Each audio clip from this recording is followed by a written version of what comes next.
인류의 무의식 속에 가장 깊게 각인된 공포 중 하나는 바로 물입니다.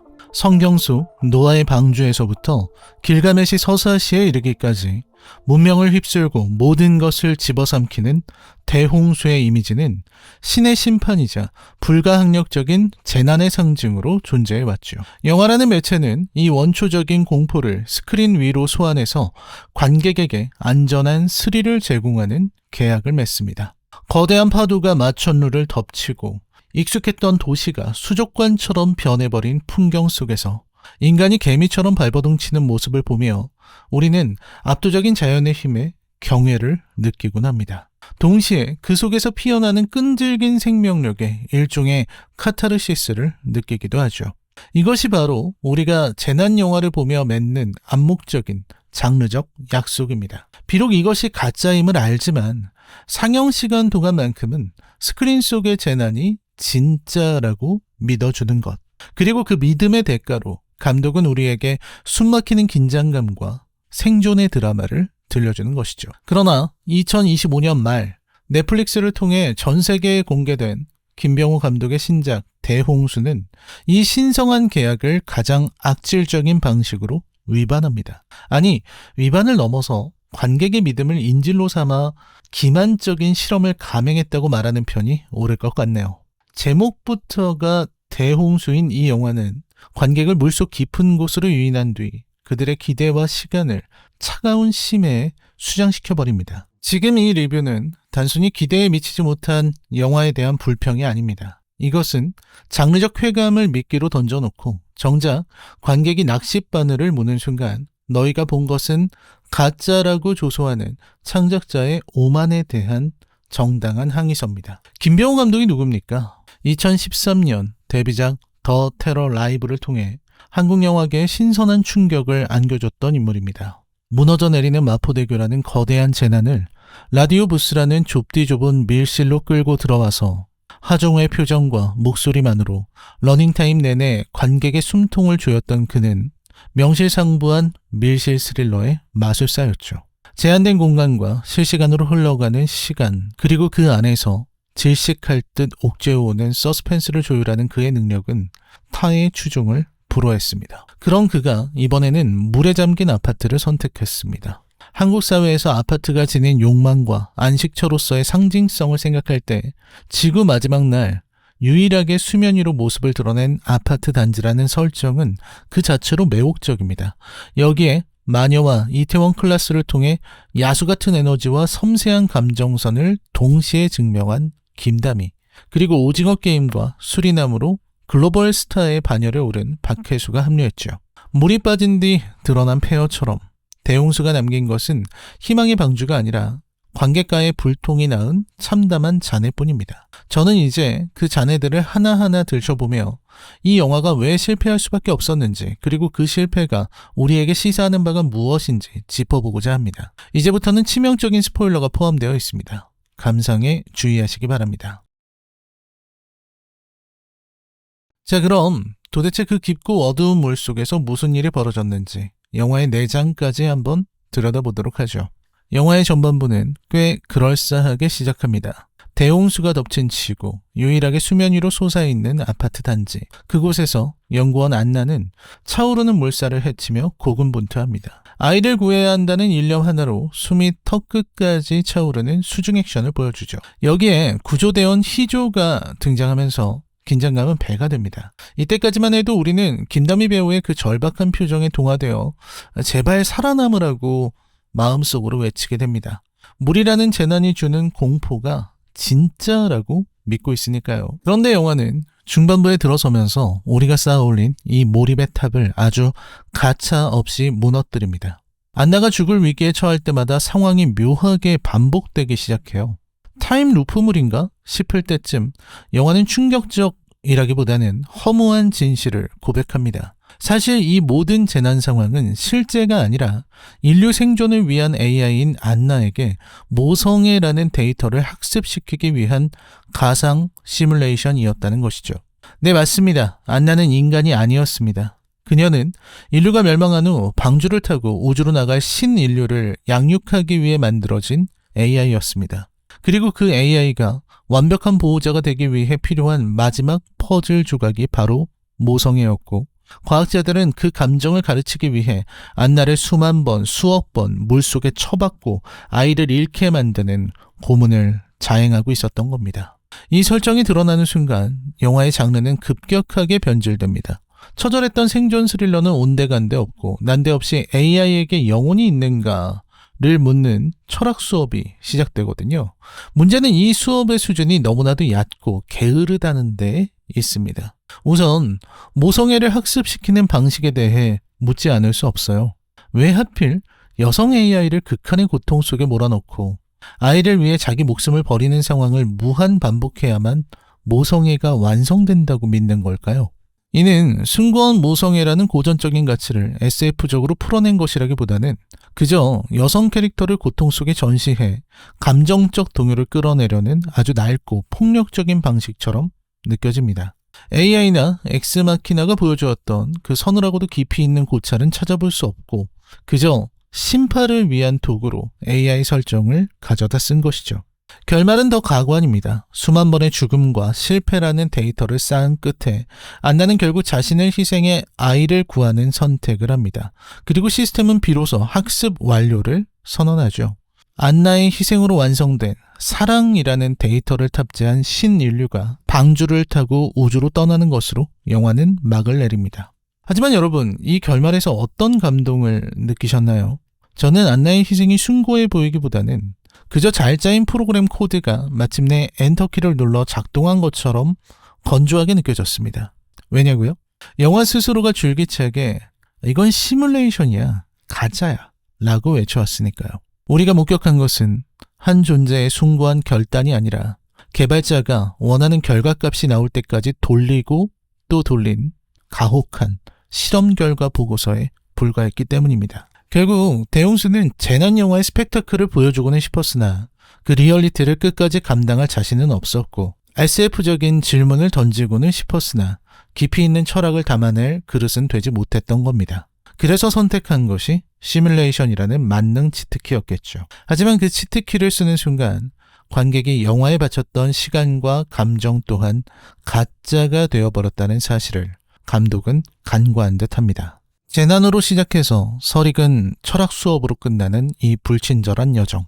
이것이 제가 느낀 대홍수의 실체였습니다. 자, 그렇다면 우리는 조금 더 냉정하게 물어야 합니다. 화려한 CG와 훌륭한 배우들을 데리고도 이 거대한 프로젝트는 도대체 왜 관객의 마음을 얻는데 실패했을까요?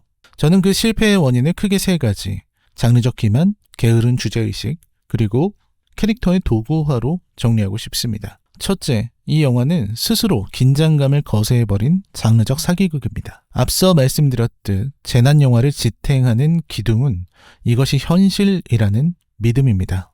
한 번 실수하면 죽는다는 불가역적인 공포가 있어야 우리는 손에 땀을 쥐게 되죠. 하지만 이 모든 게 시뮬레이션이라는 설정이 밝혀지는 순간 영화는 재난물로서의 생명력을 잃습니다. 안나가 겪는 물속의 공포와 처절한 사투가 단순한 데이터 수집 과정으로 전락하기 때문이죠. 관객의 입장에서 한번 생각해 보세요.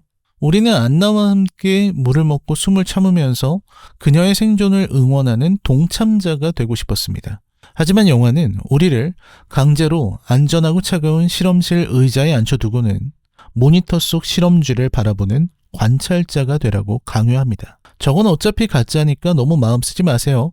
죽으면 리셋하면 그만입니다. 라고 귓가에 속삭이면서 말이죠. 결국 이 영화는 재난물의 스펙터클을 즐기기엔 가짜라는 허무함이 너무 크고 SF의 철학을 즐기기엔 그 설정이 너무나 표면적입니다. 결국 재난 영화도 아니고 SF 영화도 아닌 그 사이 어딘가에서 표류하다 가라앉아버린 이도저도 아닌 잡탕이 되어버린 것이죠. 둘째, 주제를 다루는 방식이 지나치게 게으르고 안일합니다. 바로 모성애라는 만능키 말이죠. 영화는 인류 이주 프로젝트라는 거창한 SF적 과제를 던져놓고 그 난제를 해결하는 핵심 솔루션으로 아주 고전적이고 낡은 숭고한 모성애를 가져옵니다.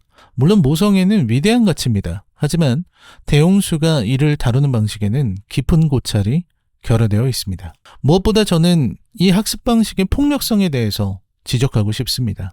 제가 이 영화를 두고 폭력적이라고 명명한 것은 단순히 물에 휩쓸리고 사람이 죽어나가는 외형적인 잔인함 때문이 아닙니다. 이 영화가 진짜 폭력적인 이유는 창작자가 한 존재의 고통을 다루는 방식이 지독하리만큼 가학적이고 오만하기 때문입니다. 우선 이 영화가 모성애라는 가치를 다루는 방식부터 보시죠.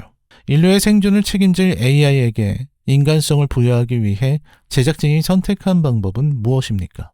바로 아이를 잃는 고통을 수만 번, 수억 번 반복하게 만드는 것입니다. 여러분, 이게 과연 교육입니까? 아니면 고문입니까?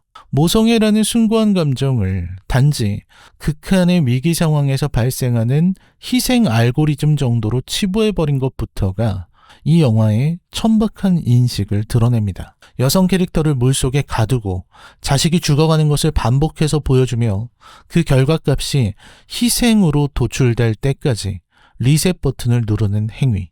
이것은 서사적 창조가 아니라 명백한 서사적 가혹행위입니다. 훌륭한 SF 영화들을 떠올려 보십시오. 스티븐 스필버그의 AI에서 데이빗이 가졌던 그 애절한 갈구, 혹은 엑스마키나에서 에이바가 보여주었던 서늘한 자아의 각성. 그곳엔 존재에 대한 철학적 존중이 있습니다. 하지만 대홍수에는 그런 게 전혀 없어요. 안나라는 캐릭터는 그저 모성의 데이터를 뽑아내기 위한 실험실의 쥐, 그 이상도 이하도 아닙니다. 그녀에게 자아를 찾을 기회나 고뇌할 시간 따위는 주어지지 않습니다. 오로지 창작자가 원하는 숭고한 희생이라는 결과가 나올 때까지 부서지고 깨질 뿐이죠. 이것은 명백한 재현의 폭력입니다. 특히나 여성 AI 캐릭터에게 전통적인 모성애를 강요하며 이를 고통의 반복으로 학습시킨다는 설정은 21세기 SF 영화라고는 믿기지 않을 정도로 낡고 폭력적인 성 역할의 고착화이기도 합니다. 여성은 자식을 위해 죽을 때 비로소 완성된다는 식의 이 끔찍한 결론을 도출하기 위해 영화는 2시간 내내 김담이라는 배우의 육체와 정신을 난도질하고 있습니다. 더 나아가 이 폭력은 관객에게까지 확장됩니다. 영화는 관객으로 하여금 안나의 고통에 이입하게 만들고 그녀의 절박한 숨소리에 함께 숨을 참게 만듭니다. 우리는 인간으로서 가질 수 있는 가장 보편적인 공감 능력을 발휘해 그녀를 응원했죠. 그런데 중반부 이후 영화는 비웃듯이 말합니다. 사실 이거 다 가짜야. 지금 데이터 쌓는 중이니까 너무 진지해지지 마. 이 순간 관객이 바쳤던 정서적 에너지는 창작자의 조잡한 트릭을 위한 소모품으로 전락합니다. 타인의 고통에 공감하는 관객의 선한 의지를 인질로 잡고 나중에 속았지? 라며 혀를 내미는 것. 저는 이것이야말로 창작자가 관객에게 가할 수 있는 무례한 기만이라고 생각합니다. 결국 이 영화에서 느껴지는 불쾌함의 실체는 이것입니다. 생명을 생명으로 대하지 않고 감정을 데이터로만 취급하며 관객의 몰입을 실험실의 데이터 수집 정도로 여기는 창작자의 오만함. 대홍수는 기술적인 성취 뒤에 숨어 한 존재의 고통을 유희로 소비하고 숭고함을 가장해 가학을 정당화한 비겁한 작품입니다. 창작자들은 알아야 됩니다. 고통을 전시하는 것과 고통을 이해하는 것은 엄연히 다릅니다.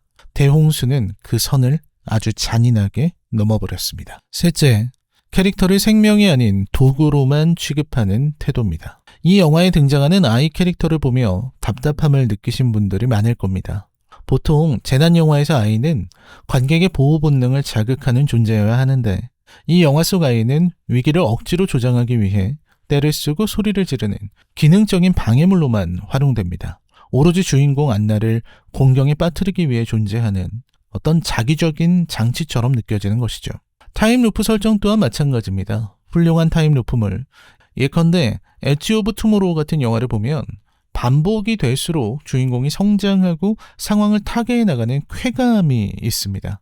하지만 대홍수의 반복은 주인공의 성장이 아니라 그저 게임 튜토리얼 다시 하기 같은 지루한 반복 학습에 불과합니다. 관객은 똑같은 고통을 전시하는 화면을 보며 피로감을 느낄 뿐 어떤 서사적 쾌감도 얻지 못합니다. 캐릭터에 대한 애정이나 존중 없이 그들을 오직 주제 전달을 위한 부속품으로만 취급했기 때문에 발생한 참사입니다. 결국 대홍수의 실패는 기술력의 부재가 아닙니다. 관객과의 장르적 약속을 가볍게 여기고 인간의 감정과 캐릭터를 도구화해도 괜찮다는 창작자의 오만이 빚어낸 예고된 침몰이었던 것입니다. 자, 이제 이 비평의 마침표를 찍어볼까 합니다. 영화 대용수를 한 줄로 요약하자면 한국형 SF의 외연을 확장하려 했으나 기술적 성취에 도취해 이야기의 본질인 설득력과 인간에 대한 예의를 놓쳐버린 작품이라고 정의하고 싶습니다. 분명 이 영화가 보여준 CG 기술력은 훌륭했다고 저는 생각합니다. 물에 잠긴 아파트의 질감, 숨막히는 수중 액션의 비주얼은 한국 영화가 도달한 어떤 경지를 증명하기도 했죠. 하지만 화려한 그래픽이라는 껍데기를 벗겨내고 나면 그 안에는 관객을 설득하지 못한 빈약한 철학, 그리고 관객과의 약속을 가볍게 여기는 창작자의 오만만이 앙상하게 남아있을 뿐입니다. 참 아이러니하지 않나요? 영화 속 주인공인 AI 안나는 인류를 구원하기 위해 수만 번의 시뮬레이션을 반복하며 끝내 사랑과 희생을 학습했다고 합니다. 하지만 정작 이 영화를 만든 사람들은 2시간 동안 스크린 앞에 앉아있는 관객, 그들의 마음을 얻기 위한 소통의 방식은 단 한 번도 제대로 학습하지 못한 것 같습니다. 그들이 만든 것은 인류의 새로운 희망을 태운 방주가 아니었습니다. 그저 관객과의 불통이 낳은 참담한 난파선이었고 우리는 물이 빠진 뒤 드러난 그 폐허 속에서 길을 잃었을 뿐이죠. 누군가는 관객의 인내심 부족을 탓하고 누군가는 도파민 중독을 운운하며 이 영화를 변호하려 듭니다. 심지어 관객의 비판을 배달의 리뷰 취급하기도 하죠. 하지만 저는 감히 말씀드립니다. 관객에게 인내심을 훈계하기 전에 창작자는 설득력을 먼저 갖췄어야 했습니다. 우리가 영화에 바라는 것은 거창한 AI 윤리학 강의가 아닙니다. 그저 이 이야기가, 이 감정이 진짜라는 믿음을 줄 수 있는 진실한 태도, 그것 하나면 충분했으니까요. 영화 속 안나의 세계는 리셋 버튼 한 번이면 다시 시작할 수 있었을지 모릅니다. 하지만 우리에게 주어진 삶의 시간은 리셋될 수 없습니다. 그렇기에 저는 여러분의 그 소중하고 유한한 시간이 부디 관객을 기만하는 차가운 시뮬레이션이 아니라 마음을 울리는 진짜 이야기에 쓰이기를 간절히 바랍니다. 대용수에 대한 제 평점은 10점 만점에 3점입니다. 라이너의 컬처쇼크, 오늘의 리뷰는 여기까지입니다. 들어주셔서 감사합니다.